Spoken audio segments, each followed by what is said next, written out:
Bienvenidos a esta nueva jornada de trabajo. Pues decirles, estimados estudiantes, de que la siguiente semana será prácticamente la última de clases.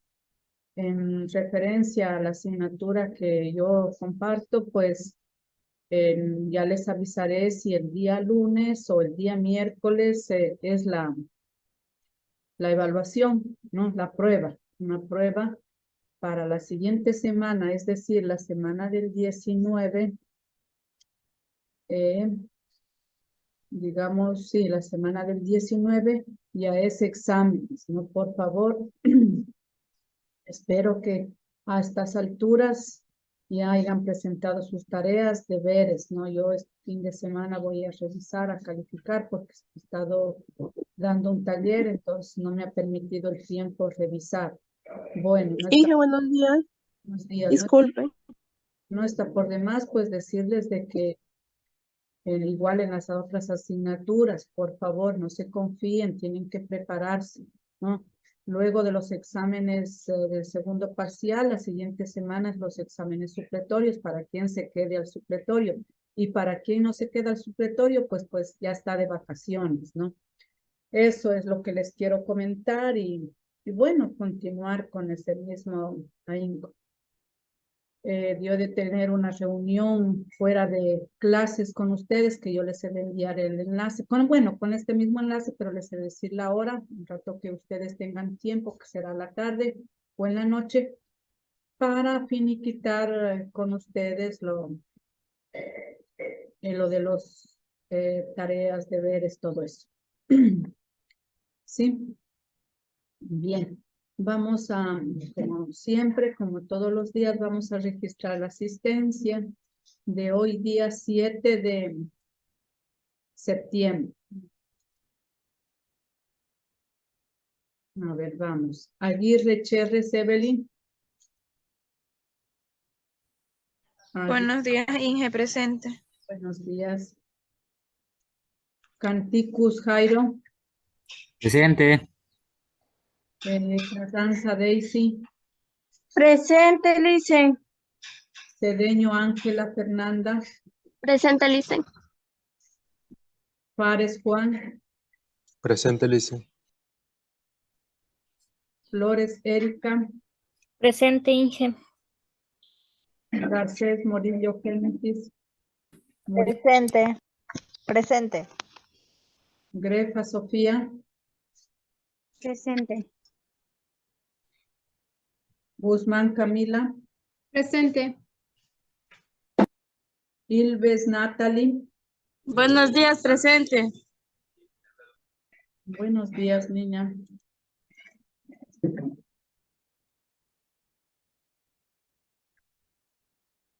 Morán Eddy. Presente. Navarrete Jocelyn. Buenos días, Inge, presente. Hoy está muy linda. Ay, gracias. Gracias. Pailiacho Brian. Presente. Es el reflejo de ustedes, mis bonitos, hermosos. Ramírez Erika. Ramírez Erika. No se encuentra Ramírez Erika. ¿Qué habrá pasado? Rodríguez Yesenia. Buenos días, Inge, presente. Inge, perdone la pregunta. Tengo, falta la de clase anterior, pero sí he asistido. Seguramente llegó, ingresó atrasada y pues no dice usted que le registren. Pero ya le voy a revisar en la del SIGA. Me dijo que la ingrese. ¿Qué pasó? Porfa, Inge. Sí, de hecho le escribí al WhatsApp, pero no sé qué. Le mandé, bueno, y escribí al interno y le mandé unos exámenes que tenía que hacerme, pero no creo que lo revisó. Bueno, ya voy. Porque si no me ha informado que está ya, a veces yo me concentro y no. Y a veces... No, sí, Sí, le escribí al WhatsApp y le mandé un audio y la fotografía, perdón, la fotografía de los exámenes, por eso no asistí, entonces pensé que ya me había... No, déjeme revisarme. Entonces, siempre yo a veces de que me acuerdo les digo, a ver, ¿quién ingresó al último y no al último, quién ingresó luego de la asistencia y no les registré? Y a veces me olvido. A ver, Verde Soto, Valencia, Nayeli, ¿sí está? Valencia, Valencia, no está, ¿no? Saltos, Mireya. Presente. Ya. Rodríguez, Sí, Rodríguez, yo le terminé. Rodríguez, ya sí, me tomó lista. ya. Zambrano, Juliana, Presente.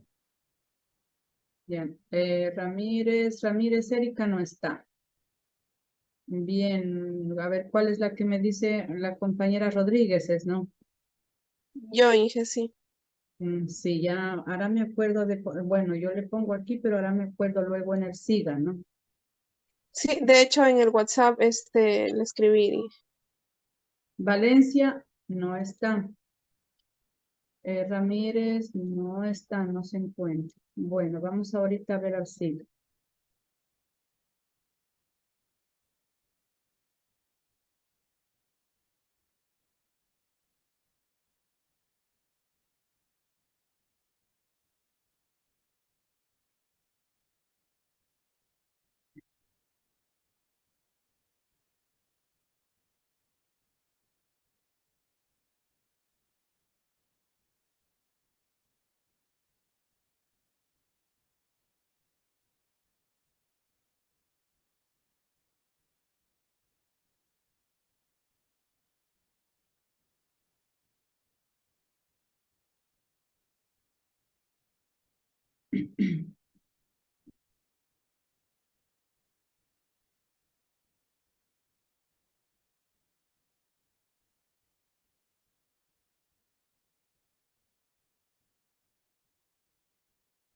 Veamos la día anterior. Del 5, Rodríguez. Rodríguez es, ¿no? Rodríguez era Sí, la que me sí, decía. Rodríguez, sí. Ingeniera Rodríguez. Sí, aquí está bien, ve. Está con asistencia. Los que están con la X es la falta, ¿no? Faltó Jaya. Jaya. Listo, pero no se ve la del SIGA. No se ve la lista. Ay. Espérense, chicas. Ya, ahí está. Este es del 5, miren, del 5 de septiembre, ahí está la fecha, o sea, de lunes, ¿no? Que me está diciendo la compañera Rodríguez que me le he puesto falta y que sí, aquí está. Jaya, faltó, Jaya es retirada, ¿no? Y Verde Soto, hay otra niña que faltó. Jaya, ¿no? Y Rodríguez no está con falta, a ver. Es Ya, decir, Inge, muy amable, gracias. tienes, Dicen, yo tampoco tengo falta, pero en la otra lista tengo una falta del día lunes. a ver, ¿cuál es la que me está diciendo ahorita? No, Ilves. a ver, Ilves, ¿dónde está? No está con falta, ve, aquí está usted, esto es, Sí, dicen, pero en la otra, ¿cómo es? En la otra lista sí tengo falta. ya, déjeme corregirme, aquí está. Solo tiene Jaya que es retirada y Verde Soto que es retirada, entonces guardamos. Ahora sí vamos ahorita a la lista de hoy 7. A ver, a hoy Verde Soto que es retirada, ¿no? Jaya también que es retirada. Y la compañera, ¿cuál era? Que faltó. A ver, la compañera Ramírez, y Valencia. Entonces aquí va. Valencia y Ramírez. Inge Ramírez está conectada, sino que no sé, como que no tiene audio. ¿Está conectada? Sí, porque está conectada. Ah, a ver. Ya, si me dice, ya le veo. Ramírez, entonces sí está. Ya, entonces guardamos. Ya, ahora sí vamos a ver.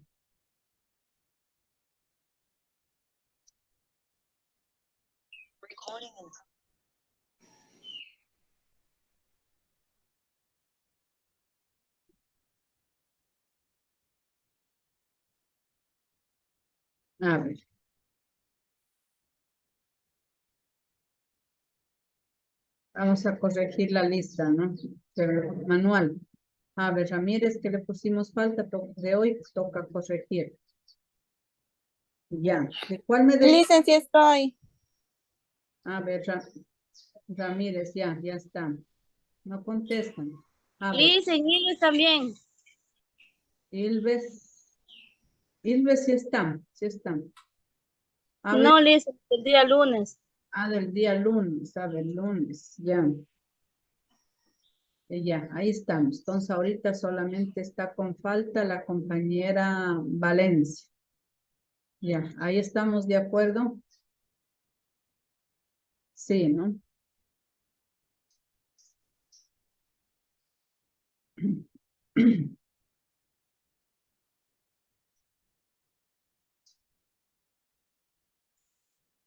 Ya estamos con la asistencia. Veo que se han esforzado por asistir, por estar presentes, han demostrado pues interés. Y así espero que sean todas las asignaturas, de que asistan, de que estén al pendiente de los deberes, de que se preparen. Ya les he de subir las diapositivas para que se preparen. Yo tengo 2 faltas. Perdón. Que solo yo tengo 2 faltas. Sí, pero ya por festejar el cumpleaños fue. ¿No? Bien. Bueno, ya hemos de tener una reunión para hablar de eso, ¿no? Por separado. Vamos a continuar con las clases, pero yo les he de convocar a una reunión en la tarde o en la noche. La siguiente semana, porque estos días hasta el martes estoy dando un taller. Y no se olviden que la siguiente semana nomás es clase, la otra ya tienen exámenes, por lo tanto, un día de los 2 que tengo clases tendremos la prueba y la otra clase y al siguiente ya el examen. Bien.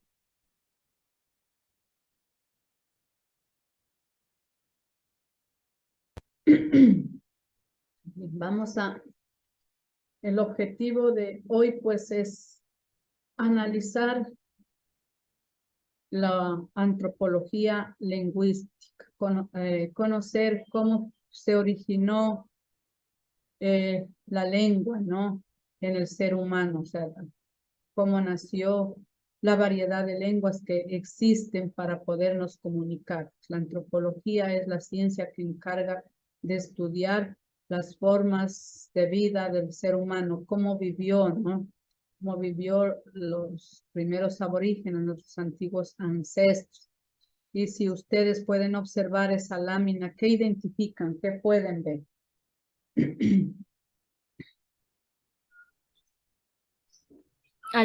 Que como era antes la antigüedad y ahora como es hoy en día. Ujú. Pues miren ustedes, no sé si ven esos jeroglíficos que están en las paredes, ¿no? Esa fue la escritura inicial que se encontró, pues, según los vestigios, según los estudios de los antropólogos, y cómo es hoy en la actualidad, a través de la tecnología, de esta gran tecnología como es el Internet. Mire, nos estamos comunicando con ustedes a través del Internet, por la plataforma Zoom. Nos podemos comunicar por videollamada. Nos podemos comunicar con otras personas que no están aquí en Ecuador, si están en otros continentes, a miles y miles de kilómetros a través también del correo electrónico, ¿no? Hay un sinnúmero de ahora plataformas, programas para podernos comunicar, pues que a nosotros conocemos unos pocos, pero hay otros, ¿no? Y pues la distancia se acorta para podernos comunicar. Es como que estuviéramos aquí cerquita en La Guaguia llamándonos por teléfono, y nosotros a través de videollamada, a través del Zoom, del Meet y todo eso. Entonces, mire cómo ha ayudado la comunicación, ¿no? Entre los seres humanos a través de la lengua, ¿no? O sea, si no pudiéramos hablar, comunicarnos, pues también sería imposible, ¿no? ¿Qué estudia la antropología lingüística?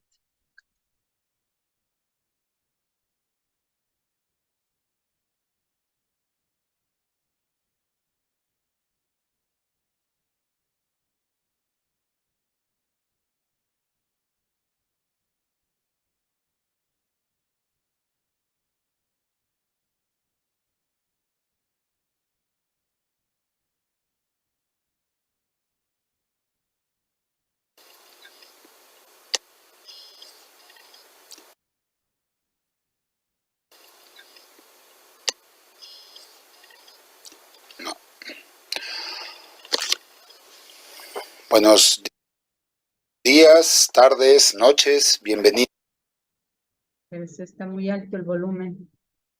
estimados estudiantes, a esta introducción a la antropología lingüística como una de las ramas de estudio de la antropología sociocultural.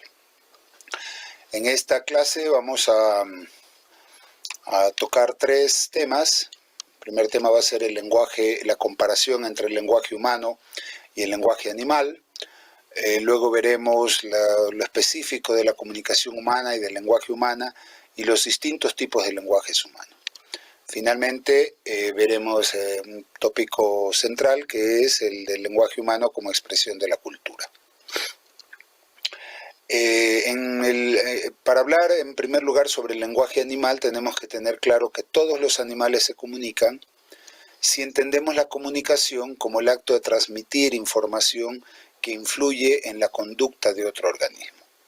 En la interacción de todas las especies animales se trata de señales consistentes que transmiten información y estas señales son canalizadas a través de uno o varios de los sentidos, la audición, la vista, el olfato, etc.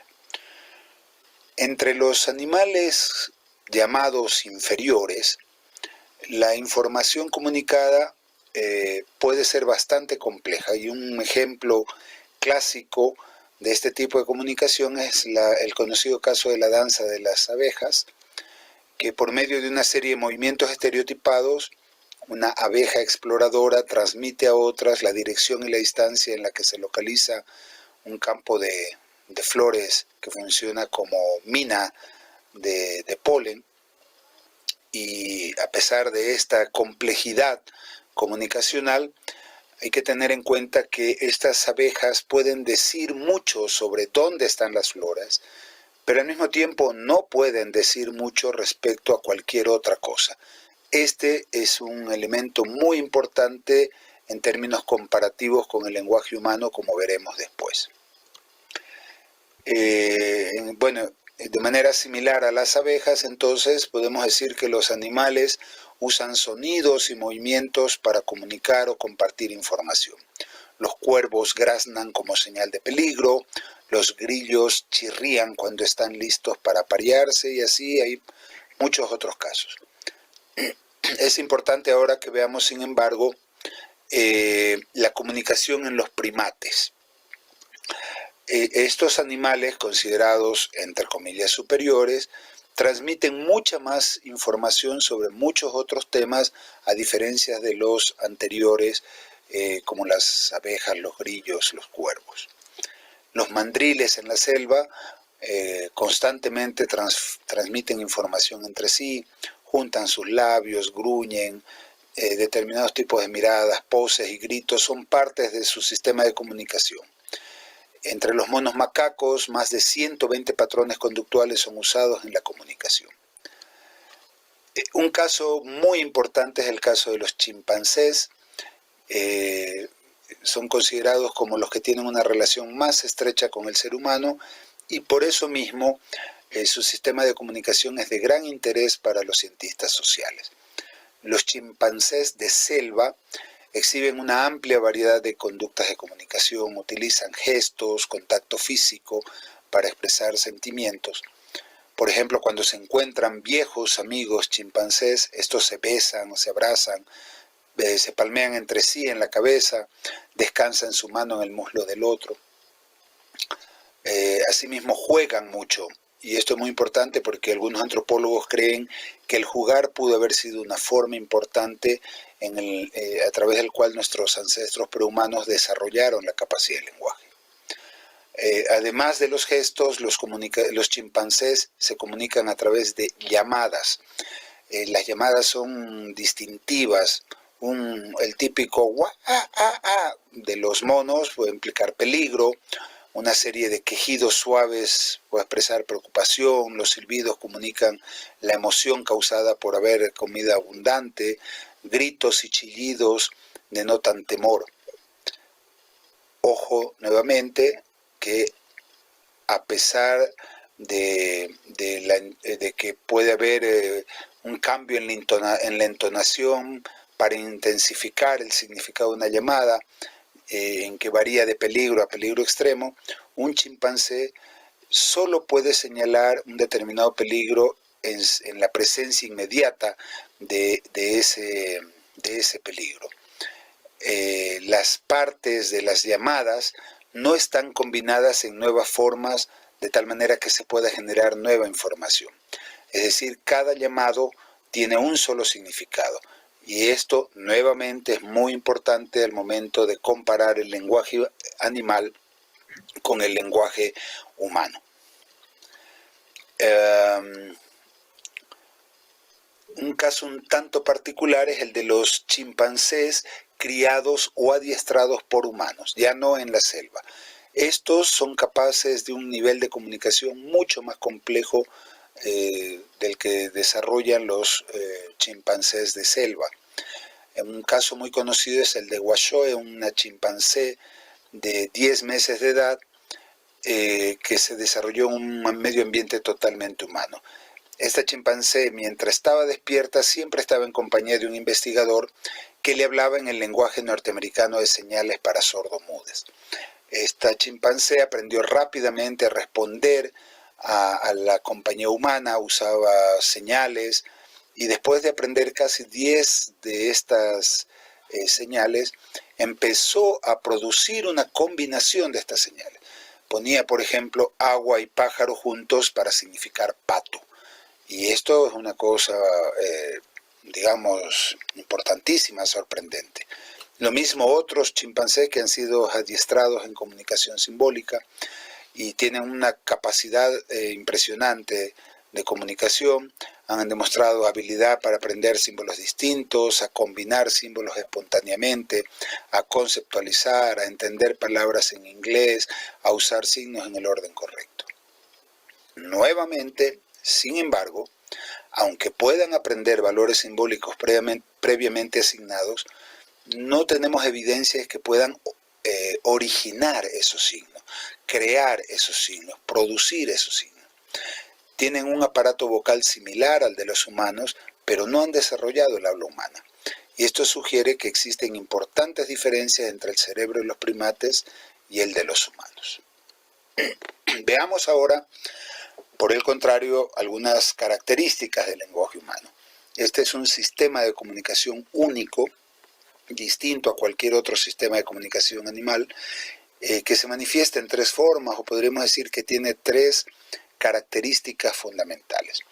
La primera es que el lenguaje oral humano posee un número limitado de sonidos.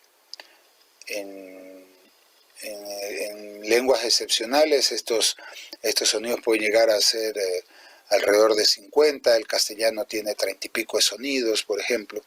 Estos sonidos limitados se combinan para referirse a miles de cosas y experiencias diferentes.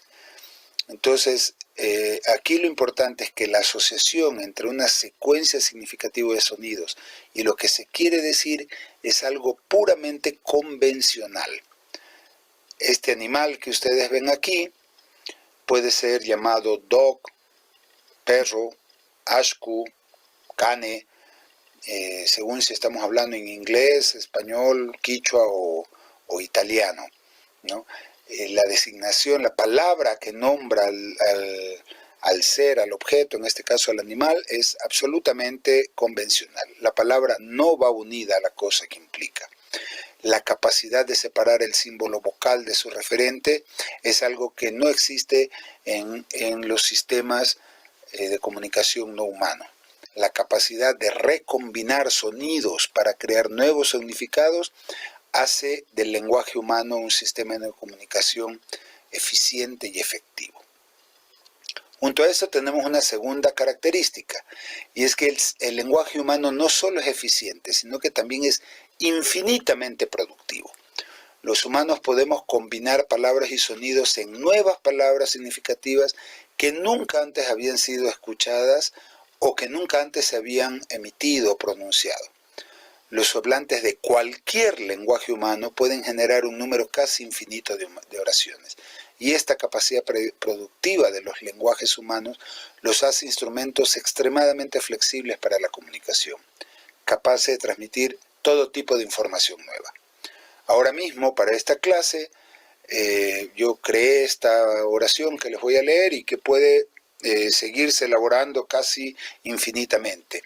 El árbol que está en la esquina de la calle que se ve al frente y que cruza la avenida tiene hojas de un color especial nunca antes vistas, ya que son el producto de experimentos realizados por biólogos que visitaron el país antes de que caiga la famosa granizada reportada por los periódicos nacionales e internacionales el mismo día en que ocurrió el atentado en el supermercado que mató a 240 personas, de las cuales, etcétera, etcétera, etcétera.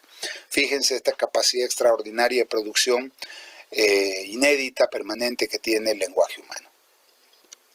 La tercera característica del lenguaje humano muy importante es que podemos transmitir información sobre algo que no está en el medio ambiente inmediato.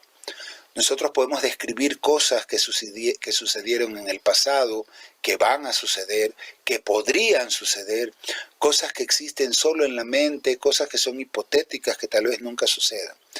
Esta característica que se llama desplazamiento es lo que nos permite pensar de manera abstracta. Como habíamos visto en el caso de los animales, de los primates, la comunicación es siempre sobre el presente. Una amenaza particular está en un lugar particular en un determinado y preciso momento. Gracias a esta característica del desplazamiento, el lenguaje humano permite generalizar, categorizar objetos y sucesos como similares o diferentes. Podemos hablar sobre seres particulares como un árbol, pero también podemos hablar de los árboles en general. Y podemos diferenciar a los árboles de los arbustos, de las flores, de los pastos, etc. Entonces, cientos de miles de objetos naturales y fabricados tienen significados para los seres humanos gracias a esta capacidad de desplazamiento. Pasemos al segundo punto que tiene que ver específicamente con el lenguaje, la comunicación humana y los distintos tipos de lenguajes. Hubo un cierto momento en que antropólogos y lingüistas creyeron que los lenguajes humanos contemporáneos se podían clasificar en lenguajes primitivos y civilizados. Mejores, peores, más complejos, menos complejos, inferiores, superiores. Aquí tenemos que tener claro que cada lenguaje humano es un sistema de signos bien definido, infinito en número y con múltiples combinaciones para formar mensajes de acuerdo a reglas definidas, ¿no? Todos los lenguajes humanos entonces tienen la capacidad de categorizar fenómenos en su ambiente natural. es la capacidad para el pensamiento abstracto, que es una propiedad de todas las lenguas y de todos los sistemas sígnicos humanos, ¿no? Y eso significa que ningún lenguaje limita sus referencias a un fenómeno concreto o individual. Ningún lenguaje puede ser considerado, entonces, ningún lenguaje humano puede ser considerado como menos desarrollado que cualquier otro, ni refleja una capacidad mental limitada por parte de sus productores. Todas las lenguas sirven para nombrar el mundo que necesita nombrar un determinado grupo cultural y lingüístico.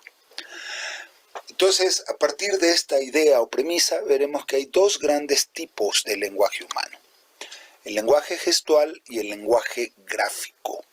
Vamos a decir unas pocas ideas sobre estos dos tipos de lenguaje humano. El lenguaje gestual puede ser el lenguaje gestual verbal, que es el que yo estoy realizando en este momento, en el momento mismo de hablar, que son las palabras, los sonidos, etcétera, con los que explicamos nuestra realidad.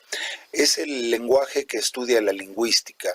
Y les voy a mencionar rápidamente cuáles son lo que se llama los niveles de estudio de la lingüística, porque en una futura asignatura de la carrera ustedes lo verán con más detalle. Entonces aquí tenemos dentro del lenguaje verbal la fonética o fonología, que estudia los sonidos; la morfología, que estudia las unidades mínimas de significado y de la formación de palabras; la sintaxis, que es el estudio de la manera en que se interrelacionan las palabras; la semántica, que estudia el significado de las palabras; y la pragmática, que estudia el uso concreto de la lengua.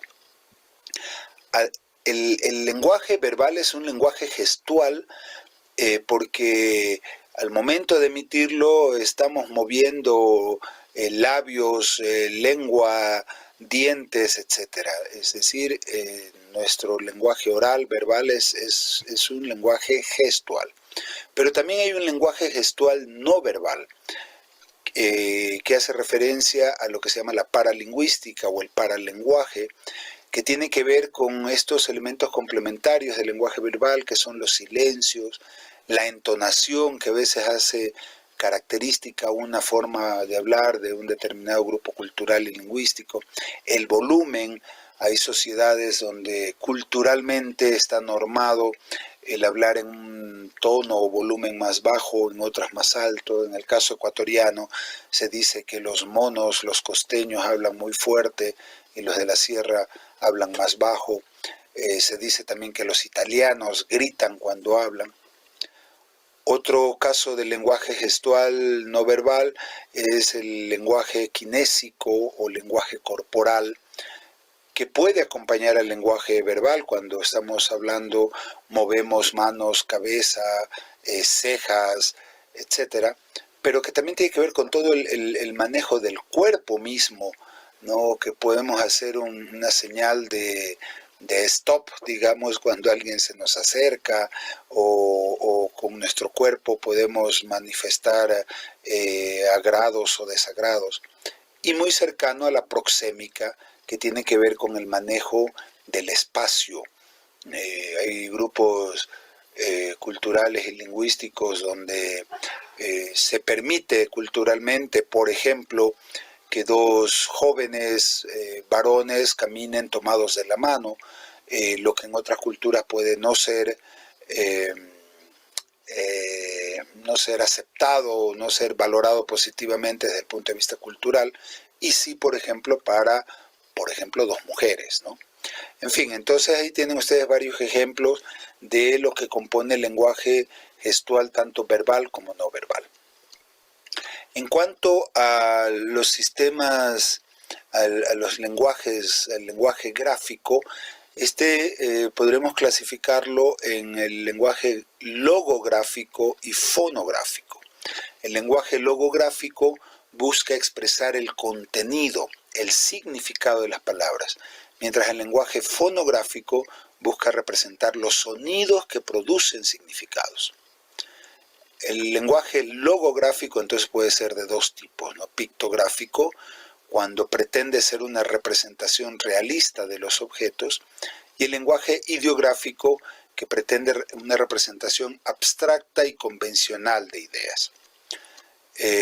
Una pictografía, entonces, pretende, la semiótica dirá que esto también es una construcción, no vamos a entrar en ese detalle, pero una pictografía pretende ser una representación realista de los objetos, de los seres de la realidad, la pintura rupestre, el trabajo de un pintor. La imagen que ustedes están viendo aquí es claramente una pictografía. En cambio, en la ideografía ya tenemos una elaboración más abstracta.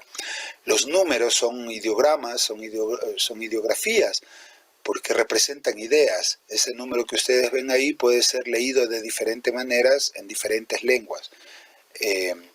O signos convencionales como el porcentaje, ¿no? En una investigación que se hizo en los Andes bolivianos, por ejemplo, el concepto de querer, que en quechua se diría munay, ya es en un tipo de escritura ideográfica, tiene una convencionalidad, como esta imagen, que proviene de una planta llamada muña y que se lo usa hoy en día convencionalmente para referirse a munay, que es el significado de querer. Pero también la escritura china es altamente ideográfica. Entonces aquí tienen ustedes la diferencia entre pictografía e ideografía.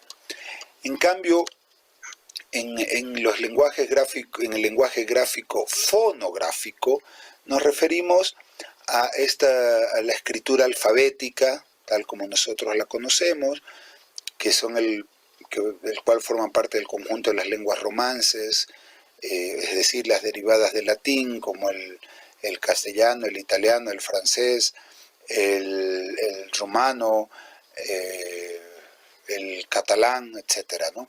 O en general el conjunto de las lenguas llamadas occidentales, como el inglés, el alemán, ¿no? Que se escriben alfabéticamente, cada signo, letra, pretende representar un sonido.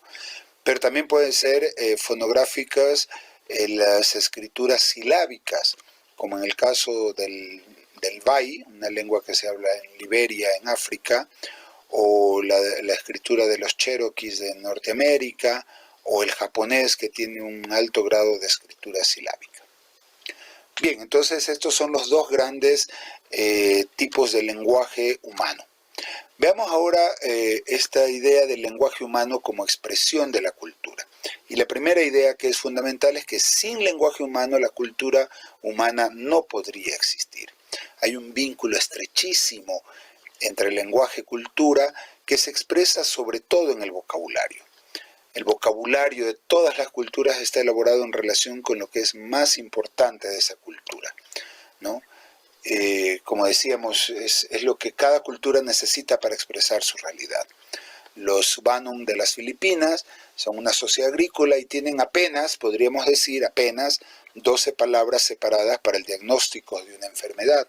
Esa misma sociedad agrícola posee más de 1000 palabras para las plantas de ese medio. Otro ejemplo bastante conocido es el de los esquimales, que a diferencia de nosotros que tenemos una sola palabra, nieve, ellos tienen múltiples palabras para nieve. Una cosa es la nieve cayendo en la tierra, otra cosa es el momento en que está nevando, otra cosa es la nieve flotante, etc. Obviamente aquí hay una estrecha relación entre el vocabulario y la vivencia de las condiciones climáticas para la supervivencia de los esquimales. Entonces, los antropólogos usan el vocabulario como una clave importante para entender la experiencia y la realidad en diferentes culturas. A través del vocabulario se intenta obtener el punto de vista del nativo, y esta perspectiva, donde tenemos 4 palabras diferentes: Wauki, Turi, Pani y Ñaña. Wauki se usa para referirse al hermano de la hermana. Para el hermano del hermano, Wauki. Para referirnos al hermano de la hermana hay otra palabra, Turi. Para referirnos a la hermana del hermano se usa Pani, y para referirnos a la hermana de la hermana se usa Ñaña. ¿Qué importancia tiene esto? Que el término hermano en castellano refleja la similitud de la conducta del hombre hacia hombres y mujeres en la relación familiar. En cambio, en el quichua, los términos huauqui y turi reflejan el hecho de que cada una de estas categorías de personas son tratadas en forma distinta. Un tema en la mirada del lenguaje humano como expresión de la cultura es la llamada hipótesis Sapir-Whorf. Los antropólogos durante mucho tiempo les interesa comprender las formas en que las categorías gramaticales influyen o no en la percepción de la realidad. Edward Sapir, un lingüista estadounidense, y su discípulo, Benjamin Whorf, investigaron las formas en las que los distintos pueblos ven el universo por medio de sus idiomas. Y ellos se plantearon estas dos preguntas que las voy a leer textualmente. ¿Los conceptos de tiempo, espacio y materia son dados sustancialmente en la misma forma por la experiencia de todas las personas o están en partes condicionados por la estructura de las lenguas en particular? Y la segunda, ¿existe correspondencia entre los patrones lingüísticos y las normas culturales y conductuales? Para tratar de responder a estas preguntas formuladas por Sapir-Whorf, Harry Heuer aplicó esta hipótesis a los navajos, una tribu india de Arizona. Y él encontró que muchos aspectos de la gramática navaja, la conjugación de los verbos activos, el reporte de acciones y acontecimientos, el enmarcamiento de conceptos sustantivos, enfatizan el movimiento y especifica la naturaleza, dirección y estatus de tal movimiento en un detalle bastante importante. Por ejemplo, en castellano nosotros decimos que uno se viste, que uno es joven, que tal persona está transportando un objeto redondo. En navajo esto se diría que uno entra en las ropas, para decir que uno se viste, que uno se mueve casi recientemente, para decir que una persona es joven, o que una persona se mueve manejando un objeto redondo.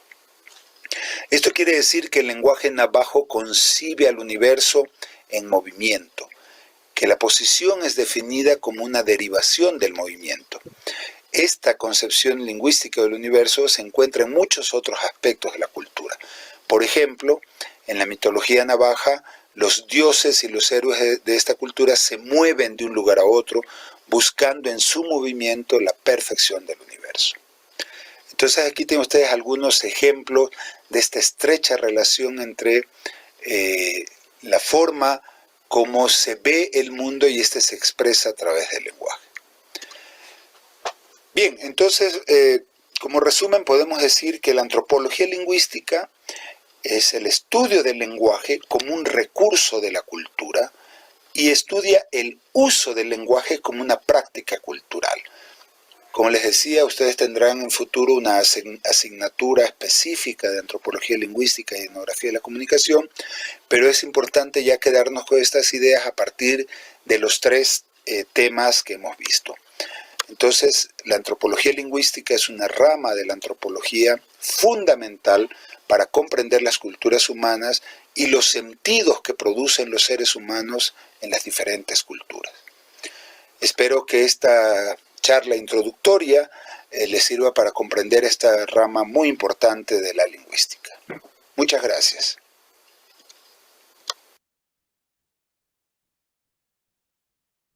Bien, estimados estudiantes, pues hemos escuchado una conferencia de un docente, pues en donde nos habla de la lengua, ¿no? De la antropología lingüística. ¿Y qué sacaron ustedes como resumen, como conclusión acerca de esta conferencia? En que dicen en que cada animal tiene su forma diferente de comunicarse y asimismo aprenden de los seres humanos. Ujú. ¿Qué más? También hablaba sobre las diferentes lenguas, los acentos. Ujú.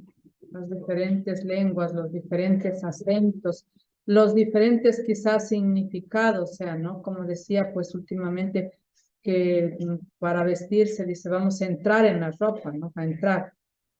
nosotros decimos nos vamos a vestir, nos vamos a cambiar, ¿no? También pues dice que sin el lenguaje no hay definitivamente culturas, que sin la lengua no hay cultura, ¿no? Y también pues dice como que, bueno, según la teoría materialista, dice que nosotros somos originarios, nuestro origen está en el Homo sapiens, ¿verdad? Según la teoría materialista. Claro que la teoría creacionista dice que fuimos creados por un Dios a su imagen y semejanza y nos dotó de capacidad, de inteligencia, ¿no? Nos puso a disposición todos los recursos que existen en la Tierra, en el planeta Tierra. Pero acá pues nos dice pues de que somos descendientes del Homo sapiens, ¿no? Y bueno, como el Homo sapiens cuando recién pues que no hablaba y luego fue imitando el Homo sapiens a los sonidos de los animales, ¿no? Y luego fue evolucionando, todo está en evolución. Y pues de ahí las diferentes lenguas que tenemos, imagínense a nivel del mundo, ¿no? Las diferentes formas de hablar, o sea, nos daba el ejemplo de cómo se dice perro, ¿no? En castellano, en inglés, en quichua, cómo se dice en quichua para referirse a un hermano. Podemos ver cómo la diferencia que existe. A ver, algo más que comprendieron.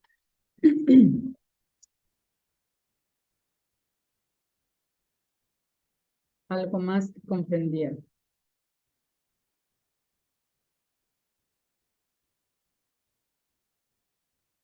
Que el lenguaje también se define en gestos y gráficos. Los gestual.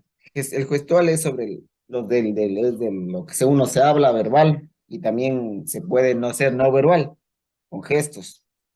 Y los gráficos es de lo que uno se mira como una casa pintada o algo. Eso es lo que yo también entendí. Simbólico, ¿no? Sí, el lenguaje verbal puede ser también gestual, porque nosotros cuando hablamos expresamos con nuestro rostro, con nuestra mirada, con nuestras manos, con nuestro cuerpo, también estamos hablando, ¿no? Entonces, el lenguaje verbal, gestual y el lenguaje, pues, gestual, que es a través de movimientos que, pues, según nos decía, pues, de que podemos expresar comunicarnos, digamos, a través del lenguaje, a través de mímicas, en este caso de los sordos mudos, ¿no? Eso es lo que podemos decir. Bien, vamos a continuar.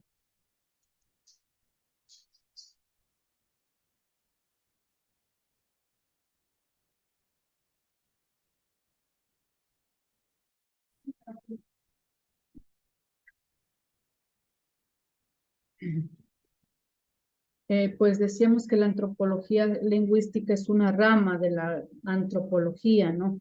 Que presenta, pues, o se dedica al estudio del lenguaje como un recurso de la cultura y habla como y él habla, pues, como una práctica de la cultura, porque todo lo que nos comunicamos es creado a través del hombre y por lo tanto, pues, decía, sin el lenguaje, no, definitivamente no hay cultura. ¿Por qué? Porque no nos permite comunicar, ¿no? A través del lenguaje nosotros nos podemos comunicar, podemos expresar lo que pensamos, nuestros pensamientos.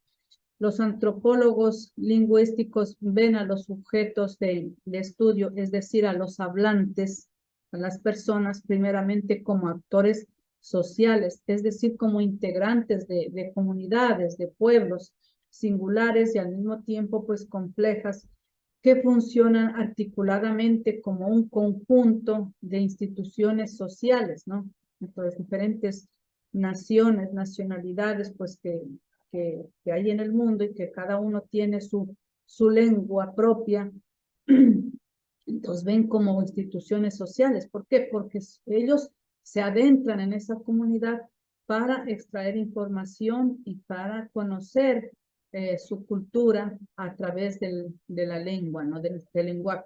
Y bajo la influencia de una telaraña de muchas inquietudes, curiosidades, expectativas, pues creencias y valores morales que no llegan a suponerse y así entrecruzarse, ¿no? Eso es lo que nos dicen acerca de de la lengua, ¿no? Bueno, el estudio de la lengua, de la antropología lingüística es muy amplia, ¿no? Es muy amplia. La antropología lingüística también se define por sus métodos etnográficos. Estos métodos no son bajo ningún punto de vista los únicos. Hay otras disciplinas interesadas en investigar la conducta humana que siguen procedimientos parecidos, pero no idénticos. Es decir, pues que la antropología no es la única que se dedica a investigar todo esto de los seres humanos, en este caso los métodos. Los antropólogos lingüísticos también atribuyen una gran importancia a las prácticas de la escritura, o sea, a los modos en que el habla y otras actividades consideradas simbólicas se documentan primero por medio, pues, de diversas convenciones de transcripción y con un auxilio, pues, de nuevas tecnologías para que luego sean accesibles al análisis y la argumentación, porque una cosa es la lingüística, la lengua, el lenguaje, y otra forma es la forma de documentarla, en este caso la escritura, ¿no? Vemos a continuación cómo la antropología, pues, lingüística se nutre de una de las disciplinas que toma la base y que al mismo tiempo auxilia al relacionarse con ellos, ¿no? Es así, pues, que tenemos que considerar las formas lingüísticas como la base formadora de la vida social, ¿no? Porque si no fuera por la lengua, el lenguaje, pues no haríamos, digamos, vida social, no podríamos comunicarnos con nuestros semejantes, ¿no? ¿Por qué decimos vida social? Porque somos 100% sociables, desde que nacemos nos comunicamos, necesitamos de nuestros semejantes. Es decir, que se hace necesario encontrar una conexión entre las mismas y las prácticas culturales. Y la etnografía, pues, nos brinda la oportunidad de utilizar un conjunto de técnicas que permite conseguirla, ¿no? Esto, pues, específicamente los antropólogos. ¿Y qué es la etnografía? Es la descripción, pues, documentada de la realidad social hecha a través de actividades, las formas simbólicas y materiales y las prácticas de interpretación, pues, que caracterizan a un grupo específico de individuos, de personas, ¿no? ¿Por qué decimos grupo específico de individuos o de personas? Porque, pues, cada grupo tiene su dialecto. Hablemos de la población ecuatoriana, de la población colombiana, de la peruana, y así, pues, cada quien tenemos, obviamente la lengua es la misma, ¿no? Pero pues el dialecto, el acento, ¿no? Cada quien es diferente. En otras palabras, es un estudio, pues, dice, interpretativo, y por tal motivo debería dedicarse a aumentar la profundidad de las descripciones.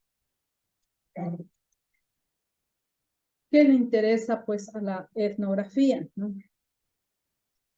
Le interesa lo que hace el ser humano en la vida diaria, las actividades en las que participan, cómo se organizan, por quién y para quién, qué fabrican y qué usan, quién controla el acceso a los bienes, es decir, a los productos de la tierra y tecnologías, qué sabe la gente, qué piensa, qué siente, cómo se comunican unos con otros, cómo toman las decisiones, qué está bien, qué está mal, qué se permite, qué no se permite, qué resulta raro, qué resulta insólito, qué es verdad, qué no es verdad, cómo se clasifican los objetos, los animales, las plantas, las personas, los fenómenos culturales, cómo organizan la división del trabajo en géneros, por edades, por clases sociales, por rangos, ¿no?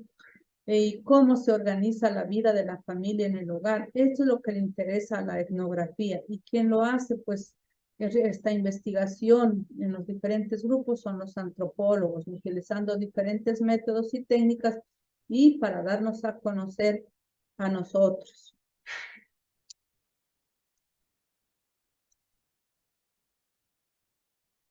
Saber cómo se constituye la sociedad y la cultura es un principal interés de los antropólogos, de los etnógrafos.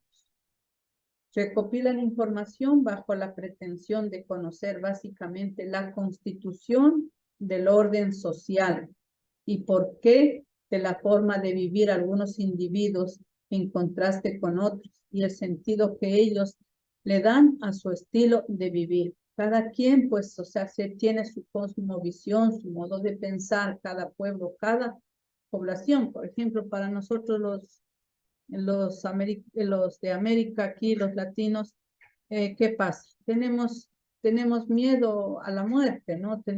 Nos preocupa, tenemos terror, no queremos ni pensar que es la muerte, pero es algo que sucederá hoy o mañana.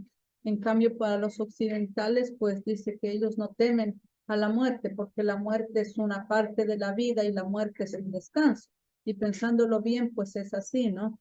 Hoy nos preocupamos por la alimentación, que por el vestido, que por la educación, que por esto, por lo otro.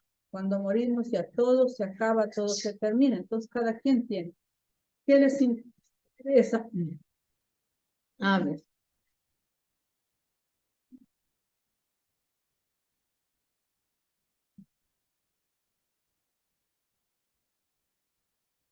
Bien, estaba una lámina repetida.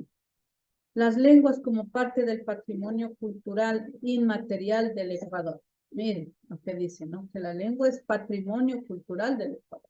Debería ser, pues, la lengua vernácula, en este caso el quichua, ¿no? La lengua propia nuestra sería el patrimonio.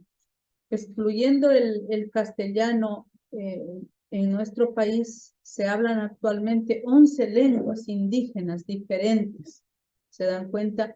Número que podría incrementarse a 14 si estudios de algunas variedades justifican su consideración como lenguas independientes, como el boicoca, el chihuil, el chicham. Y si se confirma la existencia de hablantes de una considerada extinta hace algunos años, como el Shimigay. Miren, o sea, cantidad.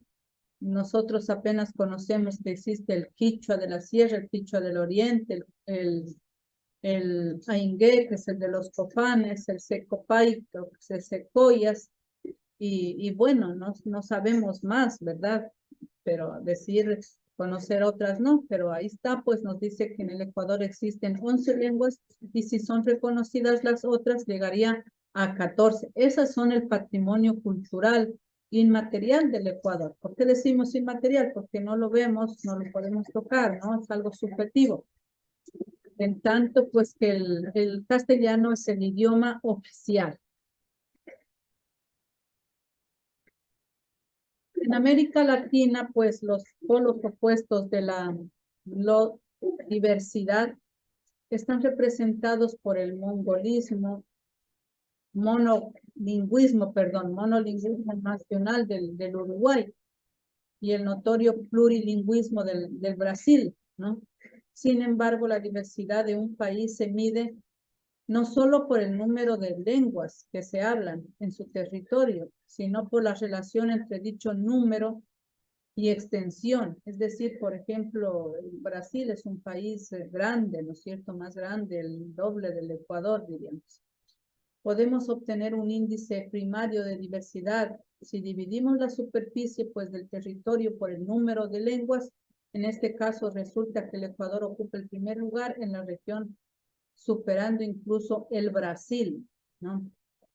A diferencia de la glotodiversidad, la naturaleza de la lengua, pues como patrimonio cultural intangible, no se basa en números, es más bien una cuestión cualitativa de la lengua, ¿no? Mire cómo pasa a ser parte de nuestra cultura, un patrimonio la lengua. Toda lengua humana es portadora de significados que reflejan la visión, la cosmovisión de los hablantes sobre sí mismo y su entorno, de la forma como se organiza dicho entorno en su relación con él. Esta visión pues está forjada por miles de años de vivencia en un hábitat con características físicas, climáticas específicas y se plasma pues de manera especial en la lengua. Yo digo pues cómo sería nuestro mundo, nuestro Ecuador, bueno, no digo no solo nuestro Ecuador sin una lengua, ¿no? Por ejemplo, que una lengua como el guau de dedo tenga una forma especial de indicar la posición del hablante con respecto al río más cercano o más de una decena de formas distintas, pues para expresar la acción de cortar según el objeto y el instrumento utilizado. Ejemplos de particularidades naturales y culturales plasmadas pues en la palabra pueden citarse por cientos, digamos, lo que demuestra que cada lengua representa no solo pues una visión distinta del mundo, una cosmovisión, yo diría, sino que registra diferencias del entorno que pasan desapercibidos por los hablantes de otra lengua, porque pues no entienden el significado, ¿no es cierto? La lengua, la cultura y el pensamiento están íntimamente relacionados. Decía pues que, según escuchábamos la conferencia, que no hay, sin lengua, pues no hay cultura. Por ello es lo que dice que la cultura, la lengua y el pensamiento están íntimamente relacionados. Pues si el pensamiento es el que crea, ordena, ¿no es cierto?, las palabras, las oraciones y las manifiesta a través de la lengua. Y está manifestando pues también la cultura. También podemos hablar que existe pues un registro del patrimonio lingüístico, que es un inventario y documentación. El registro se subdivide pues en inventariar este patrimonio lingüístico que recoge datos secundarios pues en base a criterios de ubicación del bien cultural, estado del bien cultural y la descripción del bien cultural. Documentación lingüística es el registro pues detallado de las prácticas lingüísticas propias de una comunidad de hablantes. Los datos de lingüísticos primarios. Esta forma de registro se distingue de la descripción lingüística típica en la medida en que ésta busca pues registrar la lengua como sistema de elementos abstractos, ¿no? Construcciones y reglas, datos lingüísticos secundarios. Podemos ver aquí las lenguas indígenas del Ecuador, según los pueblos, ¿no? Pueblos, tenemos el pueblo Agua, es el Aupid, el Chachi, el Chachapala, el pueblo Épera, tenemos el Siapede, el Sáchila, el Safiki, el Cofán, su lengua es el Aingué, el Secoya y Siona, el Paicoca, Baicoca. Bueno, esto generalmente, pues, por los continuos matrimonios entre los Siona y Secoya, pues, como que ya se ha fusionado, y por eso lo ponen el Secoya y Siona. Y también, pues, el lenguaje está unido, el Paicoca y el Baicoca. El Guaguarani, el pueblo Guaguarani, que pues la lengua es el Guau-Tedededo, el Xihuir, el pueblo Xihuiar, tenemos la lengua del Xihuiar Chichán, el pueblo Zapata, tenemos la lengua Zápara, el pueblo Achuar, la lengua es el Achuar Chichán. Los pueblos Andoa, pues tenemos la lengua el Andoa. El pueblo Quichua, tenemos el Quichua amazónico, ¿no? El pueblo de la Amazonía, el Quichua amazónica. El pueblo Quichua de la Sierra tiene el Quichua de la Sierra, que no es el mismo. El pueblo Shuar, pues que tenemos el Shuar y el Chichán. Mire, esto es digamos, es un patrimonio. Este conjunto de lenguas forma parte del patrimonio intangible del Ecuador, ¿no? Pues dice que hay alrededor de 11, pero que pues llegarían a 14 si se logra, pues de que hay más, porque los otros 3 lenguas, digamos, están en peligro de extinción y si se lograría constatar que pues existen las personas hablantes, se podría inventariar como eso, ¿no?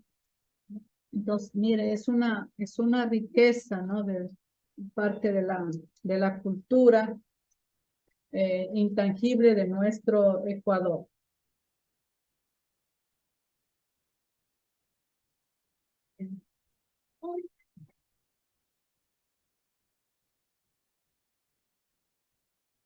A ver si avanzamos con otro temita.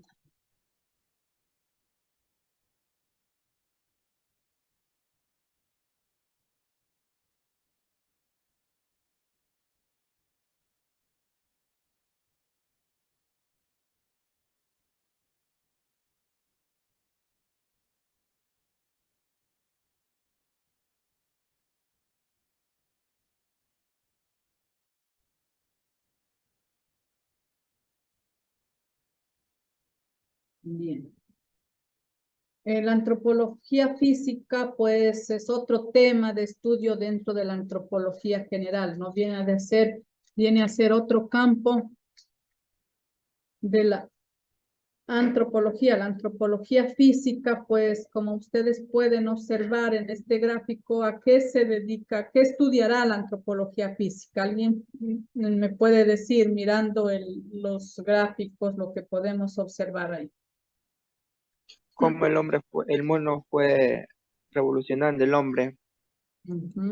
Se encarga gracias, se encarga de qué? Del estudio del ser humano en sus diferentes épocas. Ahí podemos visualizar, pues, de cómo, según dicen, pues, según la teoría, digamos, materialista, que somos descendientes del Homo sapiens, ¿no? Podemos ver, o sea, cómo el Homo sapiens andaba su posición al inicio, ¿no? Y poco a poco fue evolucionando hasta que llegó a su forma eréctil, como podemos observar en estos gráficos.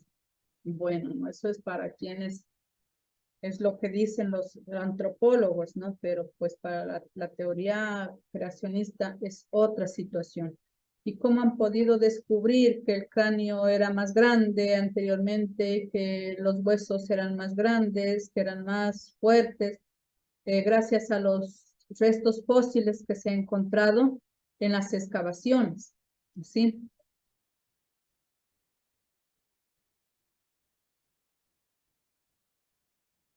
La antropología física, pues, estudia el proceso evolutivo de la especie humana, ¿no? O sea, cómo ha ido cambiando, así como las condiciones de vida y salud de poblaciones pasadas y actuales por medio de estudios osteológicos y somatológicos, nos permite tener información que complementa al considerar aspectos sociales, culturales y el comportamiento, ¿no? O sea, cómo ha ido cambiando la situación. Luego pasamos este video porque ya mismo se acaba el tiempo, ¿no?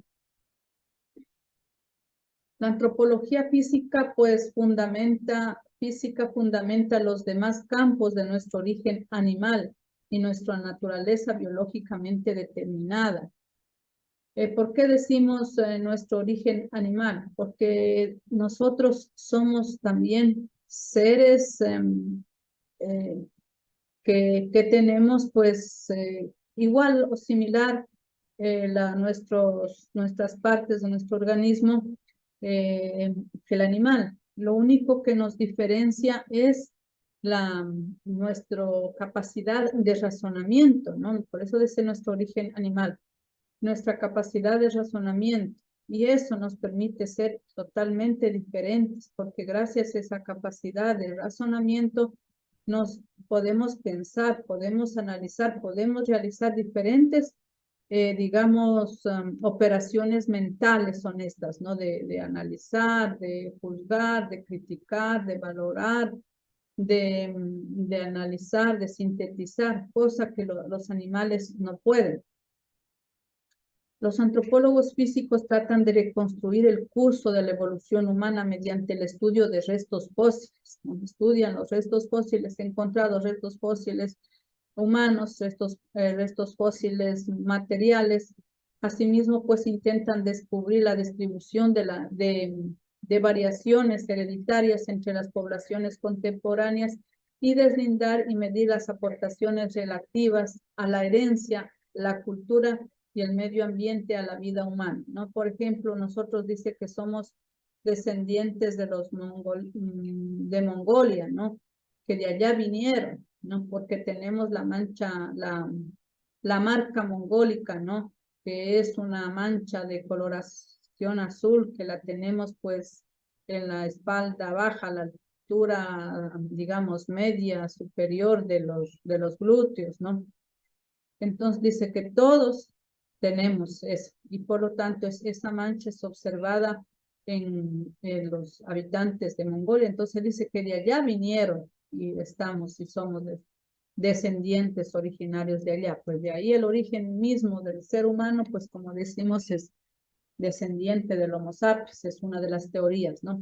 La antropología física, en tanto que aproximación integradora a la comprensión, pues, de nuestra especie humana, incorporando dimensiones evolutivas, ecológicas y bioculturales, ha realizado aportes fundamentales al conocimiento en aspectos claves de nuestra biología, de nuestros orígenes, de nuestra evolución, de nuestra variación de la especie a través del tiempo, a través del espacio, mediante el estudio de poblaciones humanas pasadas y presentes, es decir, estudiando las características del ser humano, cómo era antes y cómo es hoy en la actualidad, ¿no? Bueno, el origen del ser humano pues es prácticamente un misterio.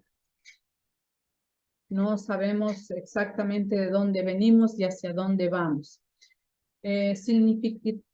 Significativas han sido pues las aportaciones a la ciencia, las investigaciones realizadas por los antropólogos a la ciencia y a la sociedad en general de los avances hacia una mejor comprensión de los temas tan importantes como son la evolución, la variación, la diversidad humana, la naturaleza, aclarando los términos adecuados para el uso de polémicos conceptos y concepciones sobre los orígenes y la variabilidad humana, o la acumulación de amplia información descriptiva en distintas poblaciones sobre procesos claves de la biología humana, tales como el crecimiento, la maduración sexual, la reproducción, la fertilidad, la nutrición, la alimentación humana, con importantes aplicaciones en el ámbito de la salud pública, ¿no?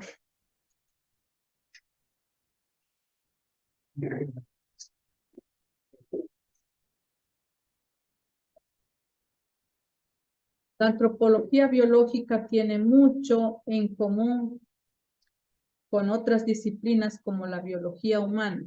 Pues la antropología biológica pues es la biológica o antropología física se llama, ¿no? Cuando hablamos de antropología biológica estamos hablando de la antropología física. Tiene mucho que ver con otras disciplinas, dice, como la biología humana, la demografía, porque la demografía es el estudio pues de la población, la paleontología también estudia al ser humano, la medicina, pues también tal vez la mejor manera de explicar qué es lo que nos separa de estas otras disciplinas es la manera en la que los antropólogos biológicos enfocan las investigaciones, puesto que sea lo que sea, el tema de investigación lo ven de dos puntos de vista, evolutivos, transculturales y bioculturales. Es decir, que cada uno, de acuerdo a su especialidad, estudia al ser humano.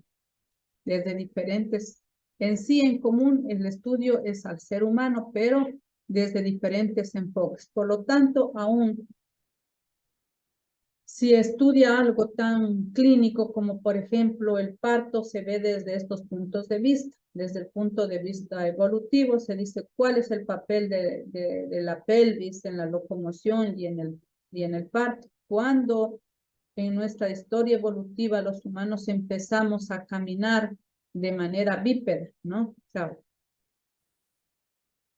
recuerden pues cómo pues fue el Homo sapiens, cómo caminaba, ¿no? Y pues hasta llegar a su forma recta, ¿no? Así afectando la pelvis, como paren los primates no humanos. Tomando en cuenta lo transcultural, de qué manera las familias y los asistentes médicos ayudan a las madres que están pariendo en culturas alrededor del mundo. Es posible que la manera de parir típica de la biomedicina no sea la mejor para la mujer. Tomando en cuenta lo biocultural, ¿cómo es que el estrés de estar pariendo en un hospital afecta el éxito del parto para mujeres que están aisladas de su familia? Podríamos mejorar la salud de la madre del bebé incorporando prácticas culturales de la mujer que está pariendo, ¿no? Hoy en día, pues sí se están tomando estas prácticas culturales y hay las comadronas que se las está preparando. En otras palabras, los antropólogos biológicos estudian un hecho biológico como una enfermedad o un gen, incorporando información acerca del pasado evolutivo de dicha enfermedad o gen, incorporando información acerca de la manifestación biológica de la enfermedad. Los genes son las células que transmiten la herencia del padre y de la madre en diferentes culturas y ecosistemas, y estudiando pues cómo la enfermedad de un gen afecta a la cultura donde se manifiesta y cómo la cultura afecta a la enfermedad o gen. Entonces, mire, pues hay enfermedades que son hereditarias, por eso son transmitidas a través del gen. La primatología, pues es una parte muy activa de la antropología